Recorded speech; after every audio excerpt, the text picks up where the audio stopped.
Matt, it sounded like you guys exchanged maybe some scrimmage video before this. Just what did you think of their size from what you saw on film, and then how did that maybe affect you guys during the game tonight? Yeah, there wasn't anything that we don't do a lot of preparation, as you can tell, for these games. More than anything, I thought they embraced the physicality of the game. I like how they use Garrison.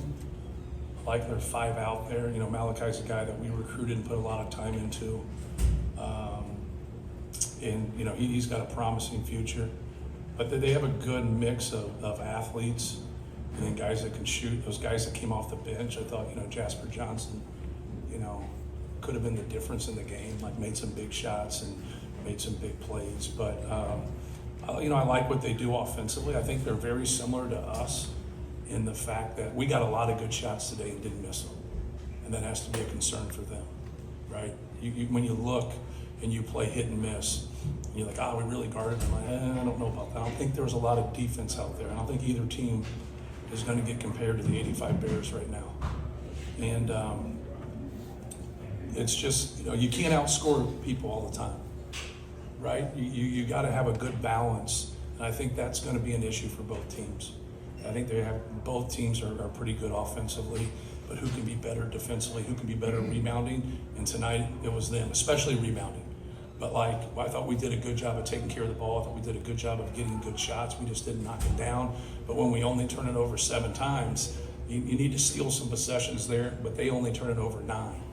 So, we grab 2 possessions there, and then they kick us by 12 on the glass. It ends up with 10 extra possessions being, pretty much the game. But I thought they were, the tougher team won, and that normally happens like early in the year with this. I think they got a chance to have a good team. Right. Coach, over here on the side. Matt, just in terms of the basics and what you want to do, what can you use from this in terms of the dribble penetration part of it, not giving up that initial surge? Yeah, like when people just get, the blow-bys, like there's not a whole lot, for that. Like our point of attack, where we're picking up the basketball, sometimes we can switch that up. Like we were up on them, crossing half court, and then that they had a couple turn downs in the first half that exposed us a little bit, but it was more just kind of navigating at 25 feet. Chandler had that drive for the dunk. Jasper Johnson is very, very twitchy, change of direction, change of pace, really keeps you off balance with his stuff. But Ortega, he's good, man. He's getting angles and working downhill. I know he didn't have a bunch of opportunities today because he didn't have a bunch of minutes. But more than anything, you have to keep the ball out of the paint. And I thought Kentucky just did a better job than us of keeping the ball in the paint. My thing is, it's not too much of a physical issue for me. It's more of a mental concentration. You got to concentrate and keep the ball in front of you. And sure, good players with quickness, with ball skills, are going to beat you at times, but they can't beat you all the time. And so, that's what you search out. Like that, we have to get, that combination of balance on both ends. Matt, you talked last week how you need your offense to set up your defense. How much was not making shots, getting your defense set, kind of exasperate the issues on defense? Yeah, I think, it was very similar with last year. And I know it's only 10 offensive rebounds, but they dominated the defensive glass. But, you can't go on a run if you don't get stops. And then if you don't make baskets, it speaks for itself. They're going on a run. Because if you're not scoring and they are, we just have to do a better job of getting those kills, getting those 3 shutouts in a row to get that kill, and then you can get back into the game. So, there's no doubt that, if you're scoring the basketball and you're constantly setting your defense, it's going to help you.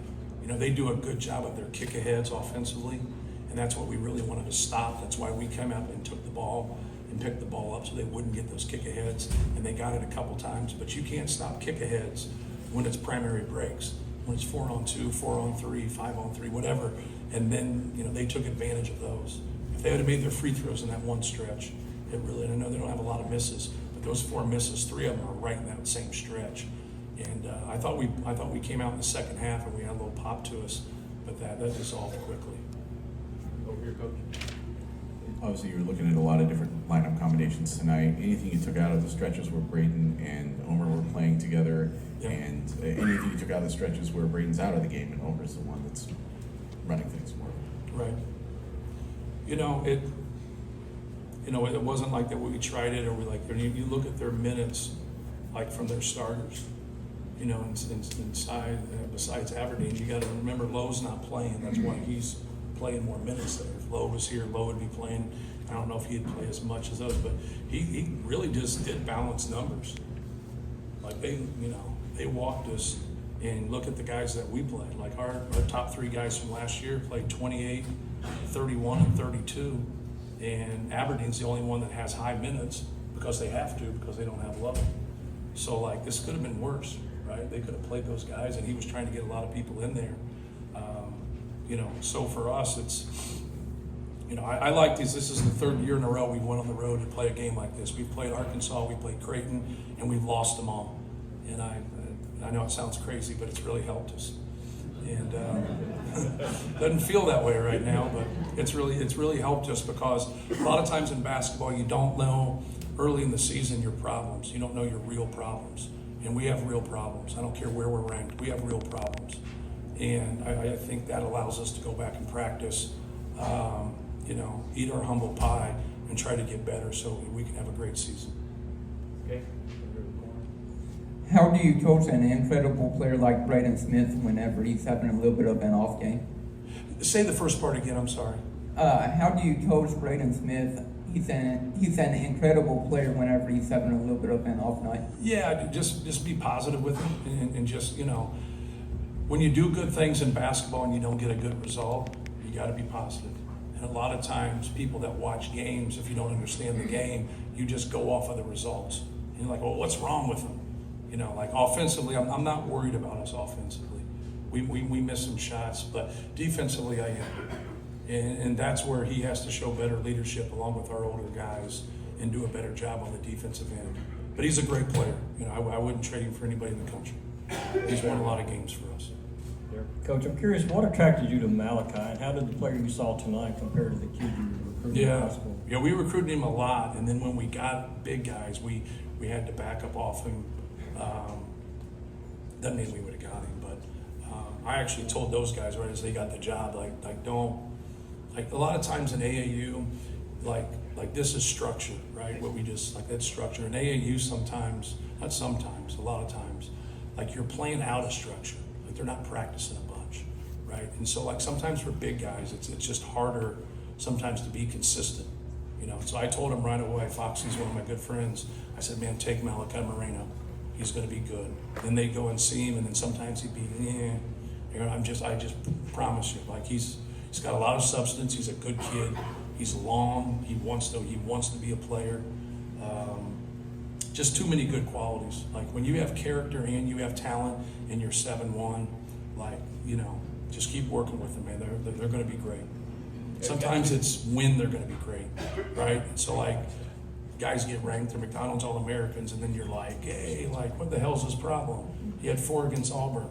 Well, first of all, Auburn's pretty good. And second of all, he's 18, 19 years old, and that's just part of the process of learning and growing. But he's going to help him win big. He's a good one. Matt, you kind of already joked about your preparation or lack thereof. So this is kind of a two-parter. One, were you aware that Lowe was going to be out, that he wasn't going to play? And then kind of after that, what did you think of the guys who kind of stepped in with him out? Yeah, well, I thought Aberdeen was good. I thought he took a couple ill-advised shots that'll get corrected in time. He kind of played through the crowd, right, and shot a couple of those pull-up threes. I don't think were great, but I liked his energy. I liked what he did. I don't know Lowe. Obviously, we're not in the league that he was in before, but I've watched him and I've read a lot about him. But great teams. When things happen, you're going to get foul trouble, you're going to get injuries, and someone else is going to get more of an opportunity, and that's when you have to be ready to play.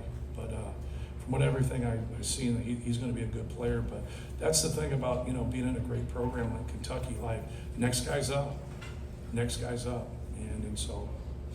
But you want to get him back, right? All coaches are greedy. That's one, right. You can't have enough players. Okay, that's one here.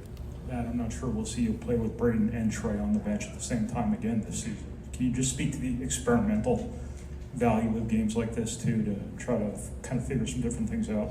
Yeah, that piece is something that, you're trying to get people in the game. I'm just trying to get people minutes. And it's hard because if you go at 8 and 12 or you go in between, but yeah, we were just, it wasn't as much, matchups. I thought I thought Daniel did some good things for us out there.